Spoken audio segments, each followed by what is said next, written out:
This is the Leaving Cert Higher Level 2021, paper 2, and this is the start of section B now. These are the longer questions with 50 marks. Question 7, the diagram there shows 3 sections of a level triathlon course. In order to complete the triathlon, each contestant must swim for 4 kilometers, that's from C to B, cycle from B to A, and then run from A to C. So I'll just add in that there, or for run. Mary can cycle at an average speed of 25 kilometers per hour. It takes her 1 hour and 12 minutes to cycle from B to A.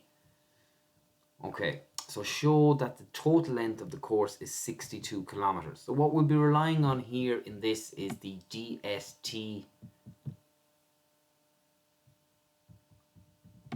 triangle. I'll just add it in here. So in which case, if we're working about distance or time or speed, whatever, we'll be able to work everything out from that triangle. Okay, so the total distance, well, obviously we can add up 28 and we can add up 4. That's not a problem. So we need to work out the distance that she cycled. Now, we're told that it took her 1 hour and 12 minutes to cycle this. So the total the distance cycled is AB, which is 1 hour and 12 minutes. And she was doing that for 25 kilometers an hour. So the distance is equal to the time by the speed. So I just said there, 1 hour 12 minutes. What is that? You can just see the little green oval there. That's 1/5 of an hour. So 1 hour and 1/5. In other words, 1.2 hours. So the time is 1.2 times 25. So that's 1.2 times 25 is 30. So the distance is 30 kilometers. So in order to work out our total distance, it's 28 plus 4 plus 30, which gives me 62 kilometers. Straight on to part 2 or part B. On average, Mary can run 5 to 6 times as fast as she can, as fast as she can swim. It takes her 4.8 hours to complete the course. Find her average swimming speed in kilometers per hour. Now, so distance is, again, it's speed times time. So what's time equal to? Time is equal to distance divided by speed. Okay, we know her time, and we're trying to work out the rest of it. So the total time then is going to be equal to 4.8 hours. This is her distance she ran over her speed that she ran, or as I've written there, run distance over run speed, plus her swim distance divided by swim speed. Obviously distance over speed, that's just time, plus her cycling time, which we already know from the previous question was 1.2 hours. Okay, the distance that she ran and the distance that she swam, they're in the diagram previously. She ran 28 kilometers and swam 4 kilometers. So I can just add those numbers in there, like so.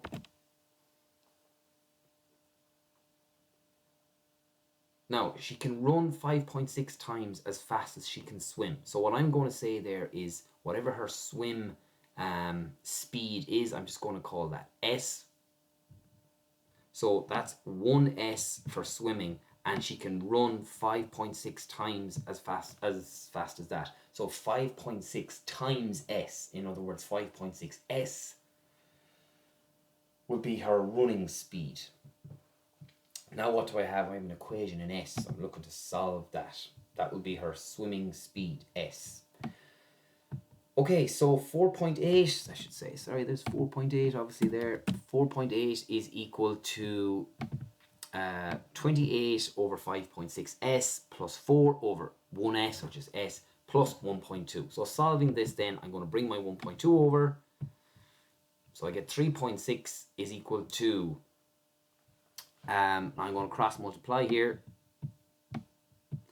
1S, or just simply S times 28, that's 28S, plus 4 times 5.6, that's 22.4S. And the bottom lines multiplied there, 5.6S times S give me 5.6S squared. Okay, just adding these things together on the top line gives me 50.4. So I get 36 is equal to 50.4S over 5.6S squared. Again, guys, I'm solving for S. So what I can do here is I can come along and cancel one of my s's, and this s squared will cancel and just become s. Again, I'm trying to solve for s, and now I have only one s in it. So it's 3.6 is equal to 50.4 over 5.6s. Multiply across by 5.6s and then divide across the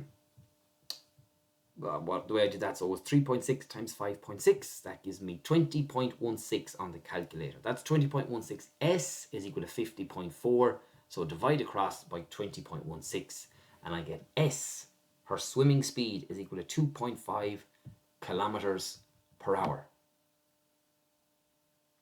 which in the question was what we're asked to find, her swimming speed in kilometers per hour. Okay, straight on to part C. Show that the angle ACB is equal to 116.5 degrees, correct to one decimal place.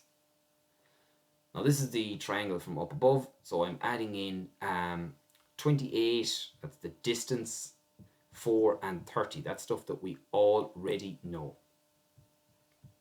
Remember, this is from part A of the question up there, with ABC. And we're asked to find the angle A. So I've just written in there, this is the angle A, so the side opposite it there is going to be known as the side A, and then the other sides can be called B and C. So I'm using the cosine rule. You can see that there on the right hand side of your, well, middle of your screen now. Cosine rule. So A is this side here, B, C minus 2, BC I've already mentioned, and cosine A. So the angle A here, this is the only thing that we don't know. This is what we're asked to find, and the question actually tells us what answer we should find. It's 116.5 degrees, so that's how we know if we're right or not, if we get that answer. Okay, so a bit of calculator work here then, and we can see we get 900 is equal to 784 plus 16 minus 224 cos A.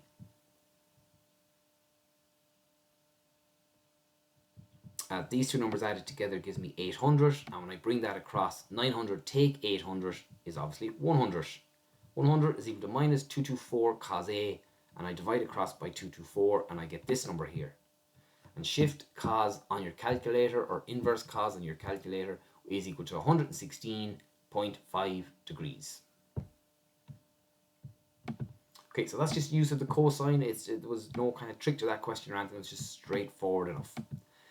Part D of the question. To comply with safety regulations, the region inside the triangular course must be kept clear of people.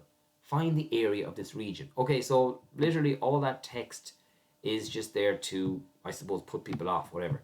The question says find the area of the triangle. Area of the triangle is a half AB sine C.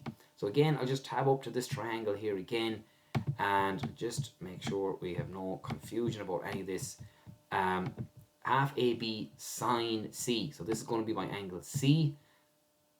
And you know for that formula that the side, these will have to be side A and side B. Now I know that might seem weird. I've just changed the variables from what we had when we were doing the cosine rule question. But that's how you do the formula. Okay, so AB sine C. So in terms of a triangle, if you're looking at this angle here, C, that's going to have to be the side C. So these will be the sides A and B. You can't use this formula, for example, if we were working with the angle C and we knew this side here was A and this side here was C. You can't use this formula then. Now we're lucky we know these, so the angle up there is 116 degrees and we're looking at 28 and 4. So it's just a case of subbing into the formula and multiplying it out. Half of 28 times 4 times sine 116.5. And again, the question says give your answer in kilometers squared to one decimal place, so 50.1 kilometers squared. Okay. So part E, find the shortest distance from the point C to the side AB. So what I've said over here on the text here is the shortest distance is equal to the perpendicular line. So I've drawn in this kind of light blue colored line here. We can use the area of the triangle as a half the base by the perpendicular height. we already know the area from the previous question. So base is 30 and height equals the blue line, which we'll just call x. Okay, so remember, area is equal to half the base by the perpendicular height. We know the area, that's given to us up above previously. We've worked that out, 50.1. Area is equal to half the base, which is this length of the side AB. See that there, from A down to B. I think that was when Mary was cycling, I think perhaps. Times the perpendicular height, which is the blue line there, or is what we're calling x. So again, the only variable we have here is x, so we'll be able to work this out. 50.1 is equal to half 30 times x, which is 15x, divided across by 15, and we get 3.34 kilometers. That's equal to x, or the blue line, or which is the perpendicular line. And that's the shortest distance from the angle C, or the point C, to the line AB. Part F of the question. The course is viewed from a camera tower which rises vertically from point A. The top of the tower is at point T. The angle elevation from B. So if I effectively just draw a line down there to B, and they're telling us that the angle in here is 0.05 degrees, so a very, very small angle. Find AT, which is the height of the tower. So find that line there. So the key to cracking this question is to realize that the vertically, that's the key word there, which means this here is a right angle or perpendicular. Now I've just redrawn the triangle down here on the kind of the pink one. So we've got our A, and this is our tower up here, and that's a perpendicular or a right angle. The length of AB, we already know that is 30 from previously, and the question has given us this angle here, 0.05. So we're kind of talking here SOHCAHTOA, and we're trying to work out obviously AT, which is this side here. So we know our angle, so this will be the side opposite it. This is at my right angle, which means this side up here is my hypotenuse, which means this side down here is my adjacent. So we're going to look at the opposite and the adjacent, in other words, SOHCAHTOA. Just add that in there. SOHCAHTOA. So what we're going to look at there is opposite and adjacent, which is this thing here. In other words, T, tan. So tan of B is equal to opposite over adjacent, which is AT, the opposite, over the adjacent, which is 30. We know what B is. So we're left with tan 0.05 is equal to AT over 30. So the only thing we don't know is AT, the side of length AT, which is what we're trying to work out. Okay, so 30 times tan 0.05 is equal to AT. And just on the calculator then, that's going to give us 0.02618. And that's in kilometers there. Okay, because all these measurements, I just flick back up to the top here, all these measurements there, they're all in kilometers on that diagram. This question here asks us to give your answer correct to the nearest meter. Okay, so there's obviously 1,000 meters in kilometer. So my answer here, I'm going to have to multiply this by 1,000 to get it in meters. So is 26.18 meters. And the question says to the nearest meter. So I just rounded that down to 26 meters. Okay, it's the end of that question there.